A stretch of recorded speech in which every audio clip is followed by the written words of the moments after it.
Hi, I'm Nataraj Nagaratnam, and I'm from IBM Cloud. Traditionally, when you deploy an application, you have the entire data center, the servers that you run, you're responsible for all of it. In the cloud model, that's a shared responsibility between you and the cloud provider.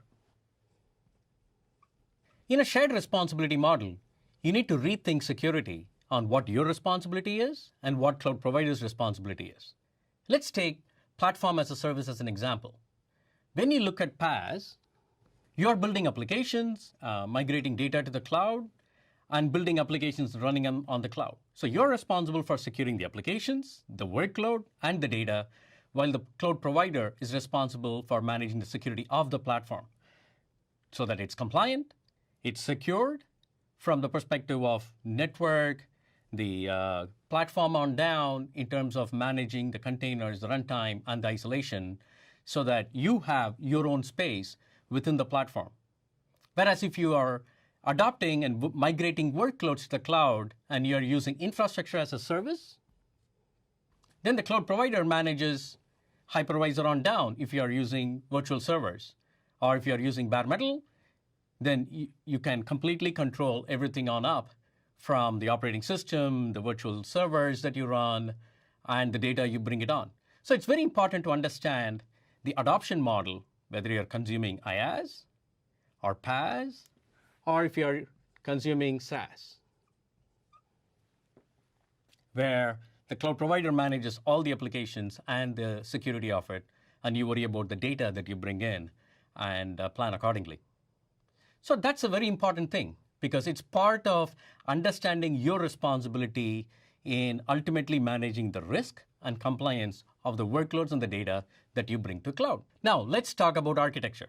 When you build applications and migrate applications and modernize your apps, let's start with data. With all the risk that you deal with and the kind of data matters. Is it confidential data? Is it public data or sensitive data that may deal with private information? Consider all those factors and make a secure design around what your data security architecture should be. Make sure you have data at rest encryption so that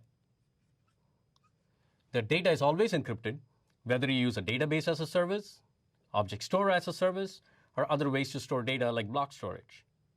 Encryption is for amateurs. If you think about key management, that's for professionals. So having more control of your keys provide you the ability in the context of shared responsibility model that you own your data, you have complete control of your data.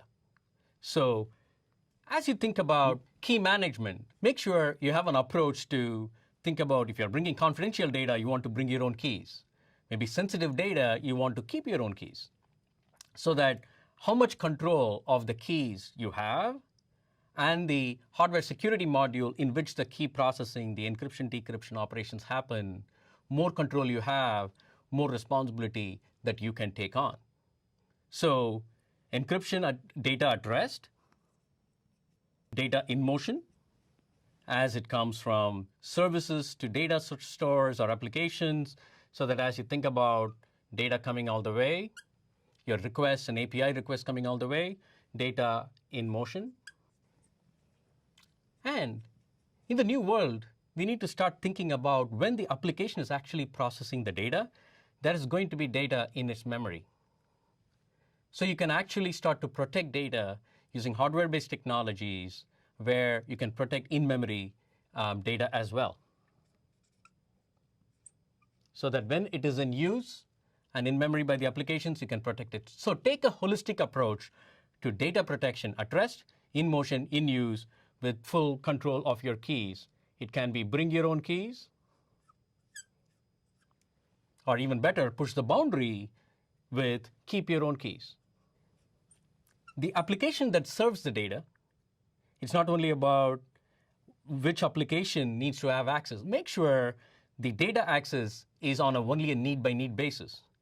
Do not open up your data services to the whole world, be it network access or everybody to access the data. Make sure you exactly know which applications need to access or which users need to access the data to run your cloud applications.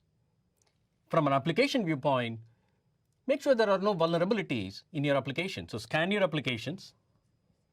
So have an AppSec application security approach so that you can do dynamic scanning or static scanning of your application before you deploy it into the production. And in a cloud native environment, you're deploying container images. So you can scan your images. You can scan it for vulnerabilities before you deploy and set your policy so that you only have secured images in production anytime. And if there is any vulnerability in the new world, you don't need to patch these systems. You just spin up a new container and off you go.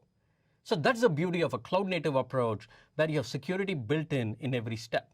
So at a container level and the applications that serves the business logic, you can start to protect it. Then when you look at the users coming in, you want to manage access in terms of who the user is and from where they are coming from. So identity, you need to make sure who the user is or which service it is based on the identity of those services or users, so that you can make access control to your application or data. And also from the perspective of network access, you want to make sure only authorized users can get in. And if there are intruders out there, you can make sure you can set it up so that they are prevented from accessing your application and your data in the cloud, be it through web application firewalling, network access control, or denial of service, distributed denial of service protection, and have intelligence built into these network protection as well. So both identity and network. In essence, you are protecting your data. You need to manage access to your apps and the workload and the data that you have deployed on the cloud. You need to have a continuous security monitoring so that you know at any point whether you're compliant to your policies. You can watch out for threats that you need to manage. Having an approach and set of tools to manage security and compliance posture is very important. So gaining insights about your posture, compliance, and threats. So from your deployment environment, you can garner information. It can be security events, audit logs, flow logs from network or system that can be fed in so that you can figure out what your posture and compliance and threats are. And not only it's important for you to gain insight, you need to have actionable intelligence so that you can start to remediate.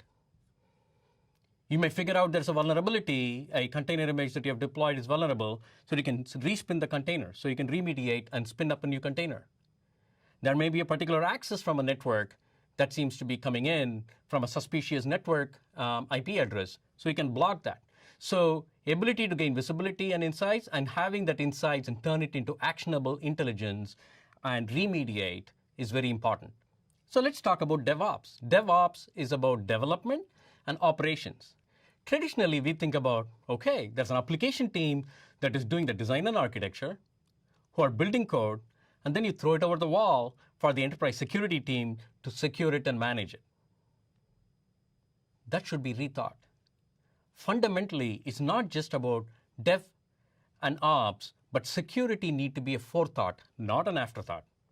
So it should become SecDevOps approach to the way you build, manage, and run your applications. So you need to embed security into the entire lifecycle, what we call shift left. Not only you manage security, but shift left through the entire process.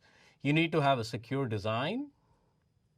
So as you plan, as you design and say, what kind of data am I going to put? What level of classification? What kind of applications am I building? Is it container-based?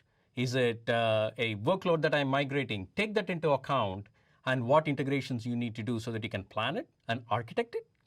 Then as you build it, embed security as part of that process.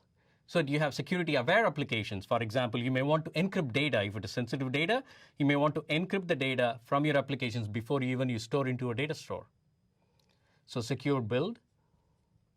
And you manage security. As part of SecDevOps, as you have secure design and architecture, you pass on that and build secure applications and deploy and manage security in a continuous fashion. And then you have a closed loop so that whatever you find, you may need to remediate or re-architect your application or re-implement certain things as threats landscape evolve. Thanks for watching this video. If you want to see more videos like it, please leave a comment below, share your liking, and subscribe. Thank you.